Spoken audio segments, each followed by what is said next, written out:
Morning, good morning from Copenhagen. मेरा नाम है एरी और आप मेरी सीरीज़ देख रहे हैं जिसका नाम है वेयर इज़ एरी।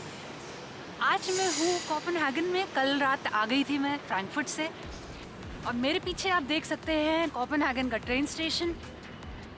तो एक इंटरेस्टिंग चीज़ ये है कि यहाँ पे भी काफ़ी सारी साइकिल आपको दिखेगी। ऐसा लगेगा कि आप एम्स्टर्डम की स्ट्रीट्स पे वॉक कर रहे हैं क्योंकि इतनी ही सारी साइकिल पार्क्ड है। इस ट्रिप की खास बात यह है कि मैंने एक चैलेंज लिया है कि मैं 8 डेज़ में 6 कंट्रीज़ कवर करने वाली हूँ। तो कल मैं जर्मनी से निकल गई थी, मैंने फ़्लाइट ली थी और SAS एयरलाइन से मैं कोपेनहेगन आ गई। फ़्लाइट का ड्यूरेशन कुछ 1.5 घंटा था बट मैं 1 घंटे में ही आ गई थी और कल बस चेक इन किया होटल में। आज मॉर्निंग में चेकआउट करके आज ये सिटी एक्सप्लोर करनी है एंड देन मुझे फिर स्टॉकहोम जाना है, स्वीडन। एयरपोर्ट से सिटी सेंटर जाने का वन वे फेयर है 36 Danish krone which is equivalent to 5 euros. So अगर आप क्रिसमस या न्यू ईयर के लिए यूरोप आना चाहते हैं तो ये आप स्कैंडिनेविया और बाल्टिक कंट्रीज़ कवर कर सकते हैं, जो कि मेरी ये ट्रिप है। तो ये बहुत ही हैपनिंग ट्रिप होने वाली है। मेरा फर्स्ट स्टॉप है डेनमार्क में कोपेनहेगन, इसके बाद मैं स्टॉकहोम जाऊंगी स्वीडन में, देन उसके बाद नेक्स्ट स्टॉप होगा मेरा Helsinki which is in Finland. उसके बाद मैं जाऊंगी एस्टोनिया, वहाँ पे मैं टैलिन कवर कर रही हूँ और टैलिन के बाद मैं नेक्स्ट जा रही हूँ लातविया। लातविया में जो सिटी एक्सप्लोर करने वाली हूँ उसका नाम है रीगा। रीगा से मैं जाऊंगी Oslo which is in Norway और फिर नॉर्वे से वापस फ्रैंकफर्ट वापस। ओह, कितना टायरिंग और कितना एक्साइटिंग होने वाला है ये। और मेरा एक यही सजेशन रहेगा कि आप अच्छी जैकेट लेके आइए, अच्छी टोपी लेकर आइए और अच्छी वुलन ग्लव्स लेके आइए क्योंकि बहुत ठंडी होने वाली है। अभी का करंट टेम्परेचर है 8 और मेरा जो फर्स्ट स्टॉप है कोपेनहेगन में वो है सिटी हॉल, जो कि यहाँ का रेड हाउस है।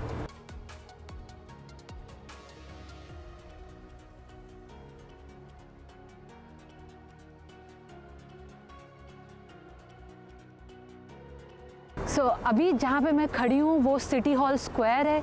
यहाँ पे आपको खाने पीने के बहुत सारे रेस्टोरेंट्स मिल जाएंगे, मैकडी, KFC, बर्गर किंग से लेके अगर आपको स्ट्रीट साइड में आपको आउटडोर सीटिंग के साथ रेस्टोरेंट में बैठना है, डाइनिंग का ऑप्शन देखना है तो विंटर नाइट्स के लिए वो बेस्ट होगा क्योंकि वो हीटर चला रखा है उन्होंने और अच्छी अच्छी लाइट्स डेकोरेटेड है सारी स्ट्रीट्स क्योंकि क्रिसमस आने वाला है और बहुत ही कोजी सा एटमॉस्फेयर बना के रखा हुआ है। सो इसके बाद हम जहाँ जाएंगे वो मुझे मेरा फ्रेंड बताएगा। हेलो हेलो, मेरा नाम है आकाश। आकाश, मैं हूँ नॉर्वे से। मुझे इंट्रोड्यूस भी नहीं कराना पड़ा बट मैं एक बार वापस इंट्रोड्यूस करा देती हूँ। मेरे फ्रेंड्स हैं मंगल और आकाश, ये दोनों नॉर्वे से आए हैं, ओस्लो में काम करते हैं।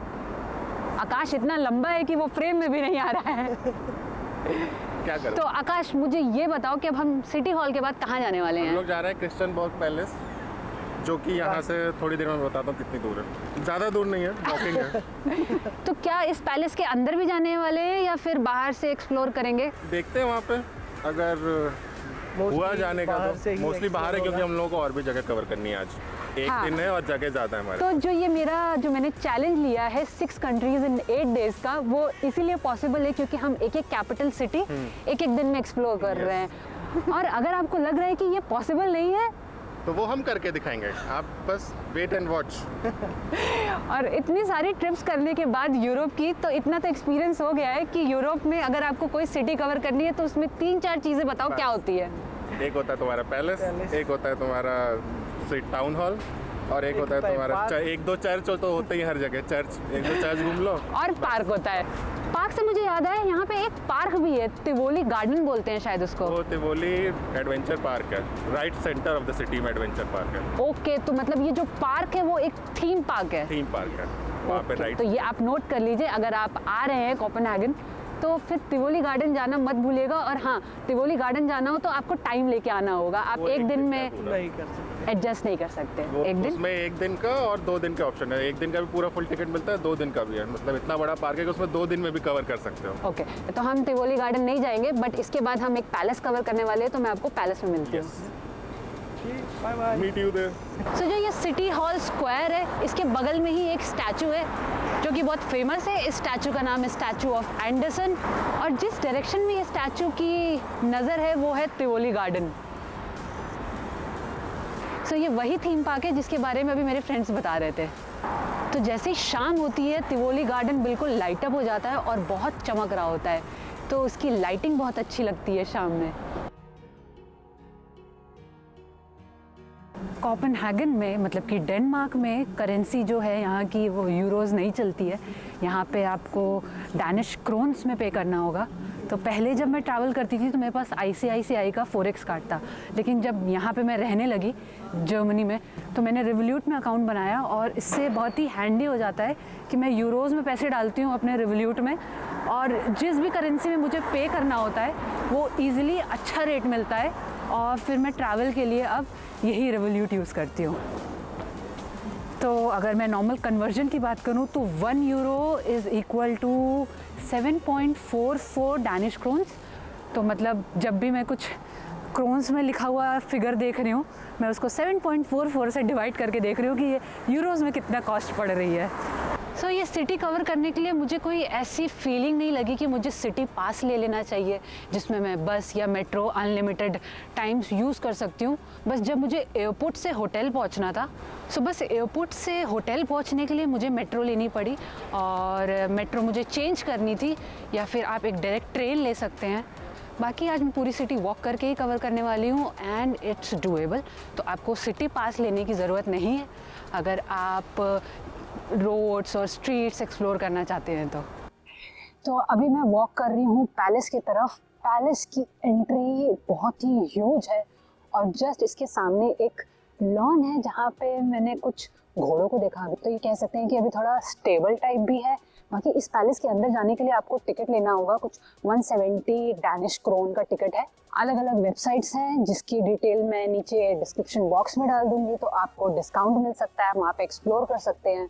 बाकी जो और ख़ास बात है इस क्रिश्चियनबर्ग पैलेस की, वो ये है कि अगर आपको अंदर विज़िट करना है तो आप रॉयल किचन विज़िट कर सकते हैं, जिसका एक सेपरेट टिकट है। आप पैलेस के अंदर जा सकते हैं। आप जो यहाँ का जो अस्तबल है, जो स्टेबल है, आप वो भी विज़िट कर सकते हैं। और अगर आप कुछ फ्री ऑप्शन देख रहे हैं तो आपको जो द पार्लियामेंट है वहाँ पे अगर कोई सेशन चल रहा होगा तो आप वो भी फ्री में देख सकते हैं। सो अभी बस मैं उस डायरेक्शन में जा रही हूँ, मेन जो पैलेस है। बाकी इट्स सो ह्यूज, और सिंस अभी ऑटम चल रहा है तो इतनी कलरफुल पत्तियाँ और पेड़ हैं मेरे आसपास कि बिल्कुल वॉक करते टाइम ही देख के बहुत मज़ा आ रहा है।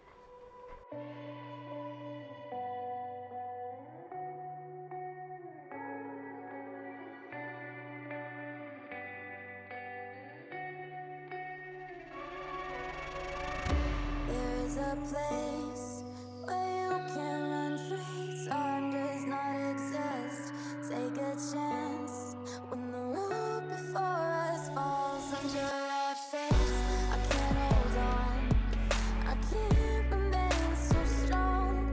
We have the same old bond, but everything is wrong.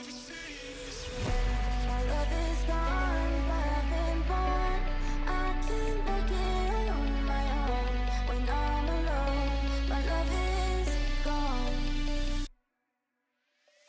My love is gone, but I've been born. I can't make it on my own when I'm alone. My love is gone. My love is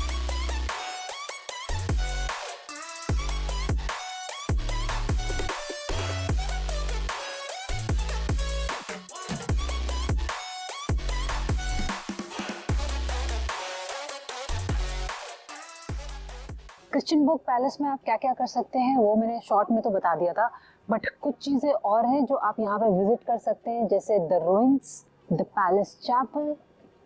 2 type के museums हैं, और एक tower है जिसके लिए आपको एक entry ticket लेना पड़ेगा, और आप उसका रास्ता रेस्टोरेंट से जाता है। तो आप वहाँ ऊपर टॉप पे जाके एक सिटी व्यू देख सकते हैं। इस खूबसूरत से पैलेस के बाहर आ चुके हैं हम, और मुझे वापस से अब बताओ कि हम नेक्स्ट कहाँ जा रहे हैं। हम जा रहे हैं church of our lady. Okay, तो चर्च ऑफ आवर लेडी को हम जो है यहाँ पे कोपेनहेगन कैथीड्रल भी बोलते हैं। सो एक इंटरेस्टिंग चीज़ है जो हमारे साथ कल हुई। आपने हमेशा देखा होगा कि कोविड के टाइम में कहीं भी जा रहे हो और अगर मास्क नहीं लगाया है तो लोग बोलते हैं मास्क लगा लो, बट कल हमसे जब हम चेक इन कर रहे थे तो जो रिसेप्शनिस्ट थी उसने बोला मास्क उतार दो, क्योंकि यहाँ पे मास्क लगाना मतलब इम्पॉर्टेंट नहीं है। तो स्कैंडिनेविया में हर जगह करते हैं, ऑस्लो में भी ऐसे है कि मास्क अब आपको कंपलसरी नहीं है। और यहाँ डेनमार्क में भी कंपल्शन नहीं है मास्क लगाना।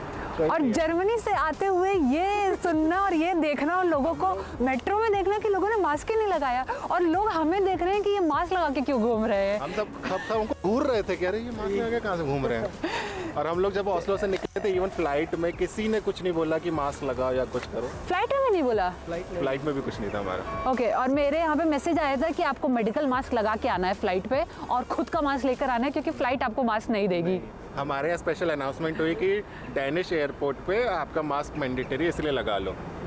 ओके, मतलब एयरपोर्ट पे बस मैंडेटरी है, सिटी में नहीं है। सिटी में नहीं है, और ऑस्लो से भी ट्रैवल करते वक्त कोई ये नहीं था।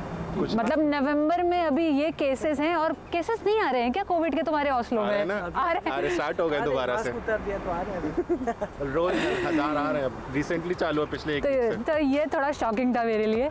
सो आज फाइनली होटल से वापस बाहर निकलते टाइम मैंने मास्क अपना बैग में रख दिया कि जब लगाना ही नहीं है तो उसको कैरी क्यों करूँ। हम लोगों ने भी स्पेशली जब तुमने बोला कि मास्क लेके आना तो लेके आए, नहीं तो हम लेके नहीं आ रहे थे मास्क। तो क्या पता आगे की कंट्रीज में चाहिए हो, इसीलिए तो हम वो भी देखते हैं, आपको अपडेट करेंगे कि आगे कंट्री में कोरोना का क्या स्टेटस चल रहा है। चलो नेक्स्ट पे मिलते हैं, बाय बाय।